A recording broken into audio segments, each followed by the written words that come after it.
So that looks really neat.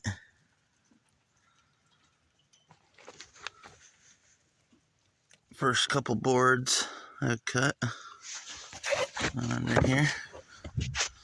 That one's got some real neat lines in it. We got this one, it's not wet, but it's got some real neat lines in it. I got a little halfy. No fun.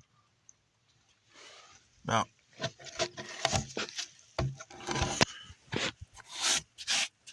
2 inches thick or so, 3 inches thick. And then a bench. I gotta make